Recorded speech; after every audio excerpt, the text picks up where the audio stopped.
नमस्कार दोस्तों। हम गौमूत्र नहीं पीते, हम गोबर नहीं खाते, इसीलिए भगवा पार्टी हमारे राज्य में जड़ें नहीं जमा सकती, उसके पांव हम टिकने नहीं देते, क्योंकि हम जानते हैं कि क्या खाना है और क्या नहीं खाना है। हम जानते हैं क्या वास्तविक संस्कृति है और क्या सभ्यता है और क्या भाषा है।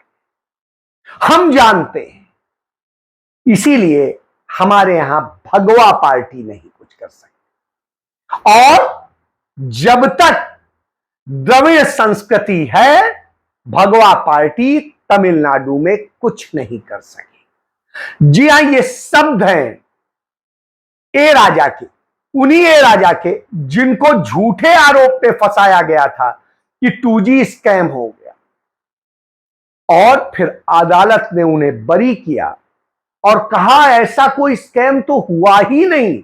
आरोप तो छोड़िए, आरोप जो लगाया हुआ ही नहीं, और उस निरपराध व्यक्ति को जेल में रहना पड़ा था।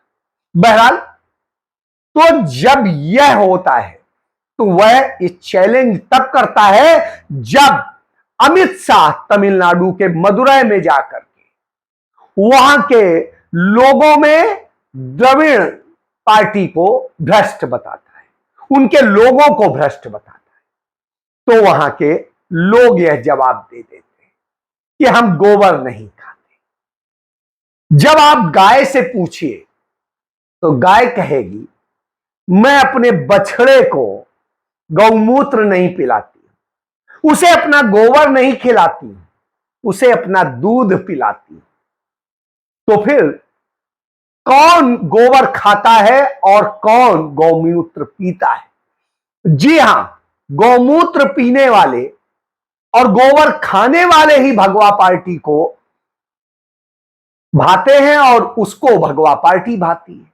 जी हां, भाजपाई और संघी ही यह काम करते हैं, वही गोबर खाते और गोमूत्र पीते हैं।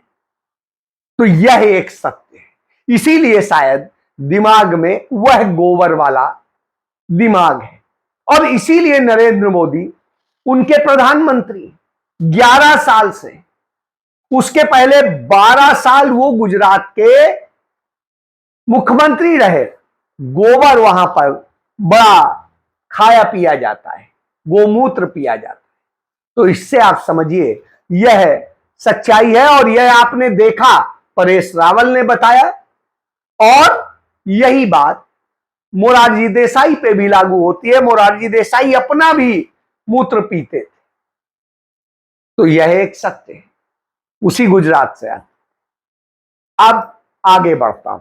हमने 11 साल नरेंद्र मोदी के देख लिए, तमाम वायदे करके आए थे। इतनी लंबी फहरिस्त है वायदों की कि काला धन लाऊंगा, वो भी 100 दिन में, नहीं तो कहीं पे भी खड़ा करके कुछ भी कर लेना, 15 लाख दूंगा खाते में, उसके बाद में 2 करोड़ को हर साल नौकरी दूंगा, और न जाए आमदनी दोगुनी करूंगा, पक्के हर व्यक्ति का अपना पक्का मकान होगा, न जाने क्या क्या वायदे किए थे।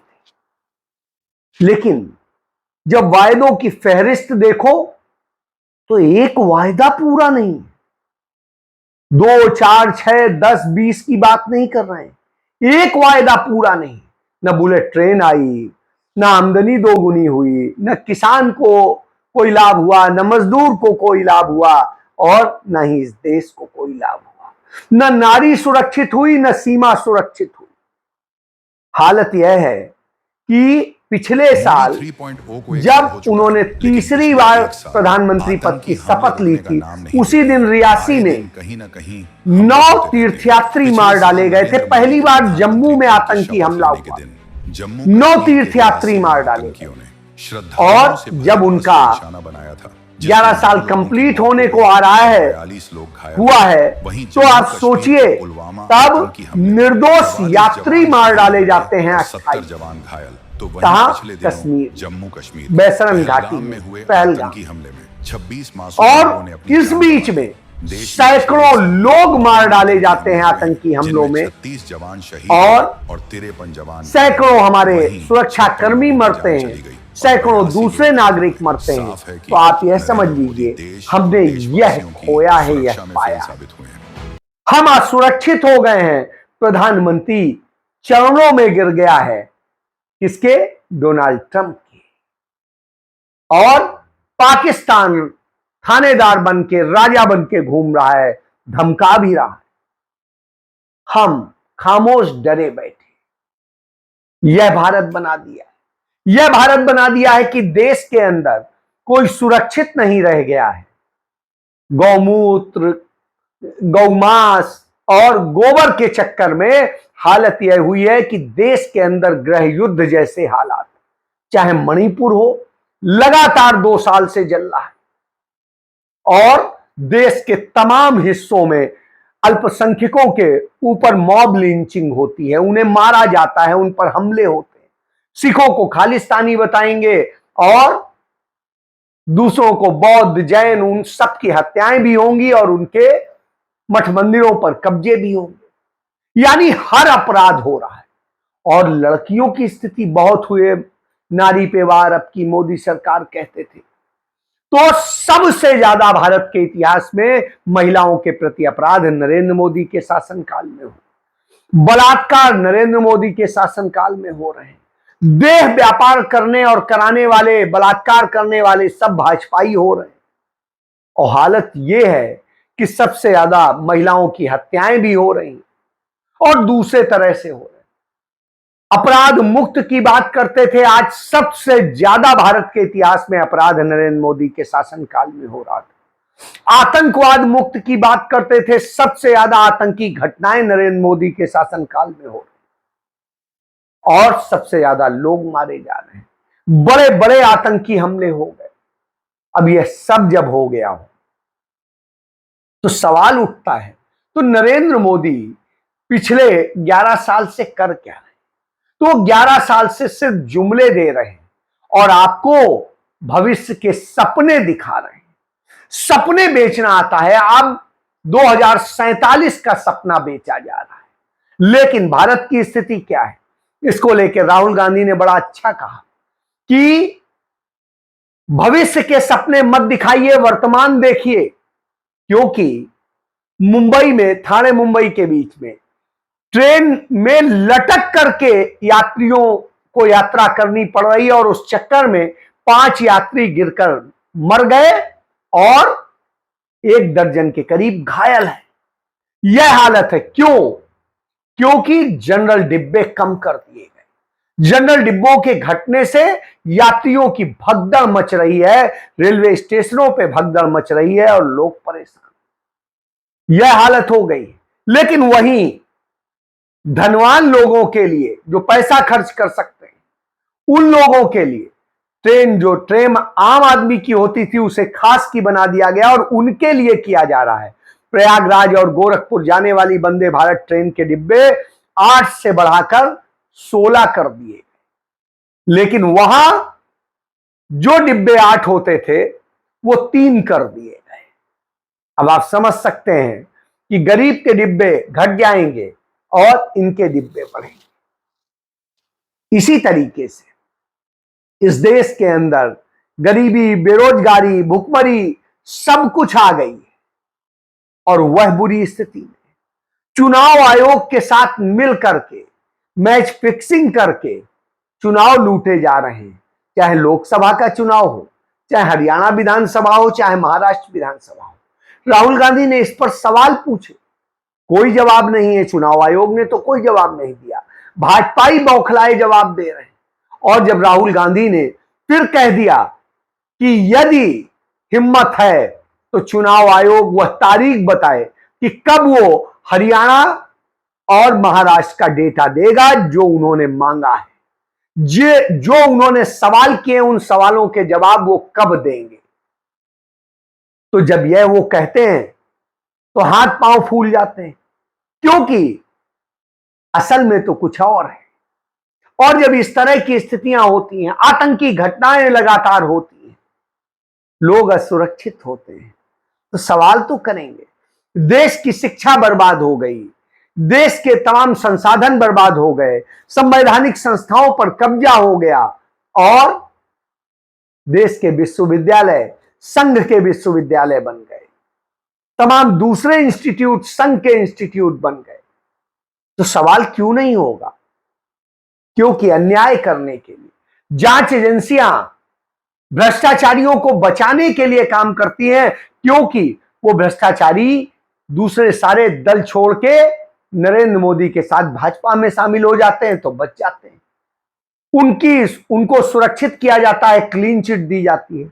लेकिन यदि आप विरोधी दल में हैं, कांग्रेस में हैं, तो आपके ऊपर झूठे मुकदमे दर्ज किए जाएंगे, सालों साल परेशान किया जाएगा और मारा जाएगा।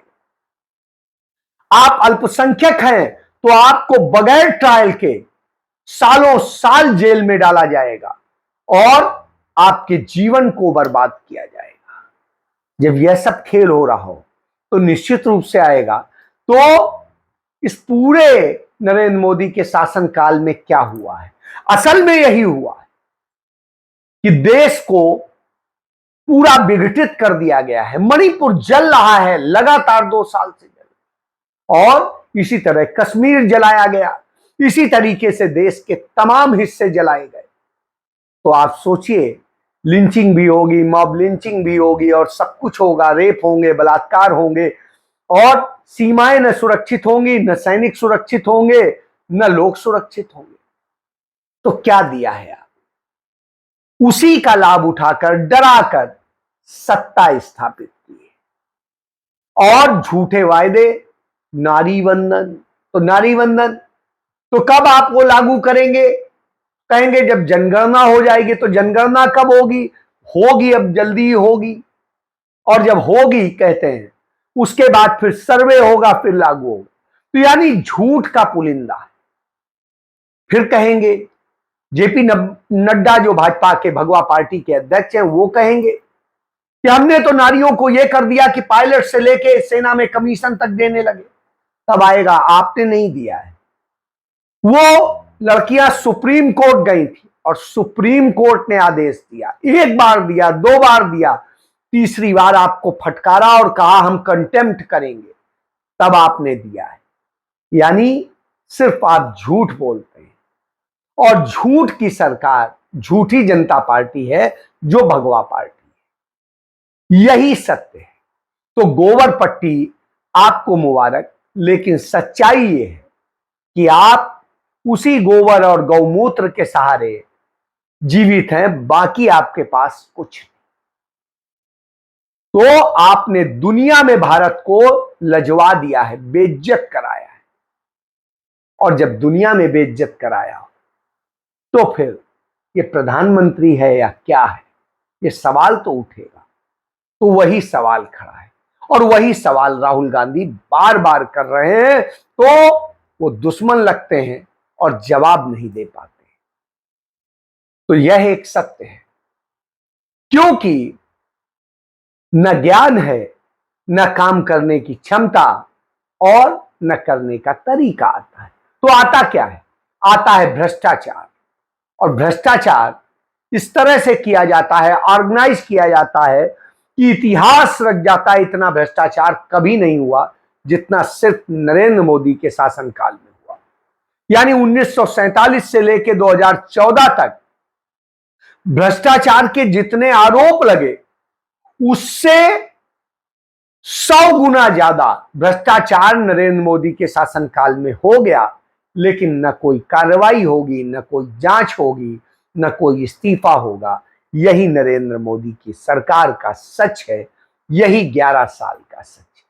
तो यह जान लीजिए, जब पहले दिन नरेंद्र मोदी ने शपथ ली थी, तब रेल दुर्घटना हुई थी गोरखनाथ एक्सप्रेस में और 2 दर्जन से अधिक लोग मरे थे। और जब तीसरी बार उसने शपथ ली तो रियासी में आतंकी हमले में तीर्थयात्री मरे। और जब उसने गुजरात के मुख्यमंत्री की शपथ ली थी, उसके बाद में साबरमती एक्सप्रेस में हमला हुआ और तीर्थयात्री मरे थे। यानी मौत का सौदागर है, उनके नाम पे वोट बैंक की राजनीति करता है। यही नरेंद्र मोदी है और यही उसकी सरकार है। जय हिंद।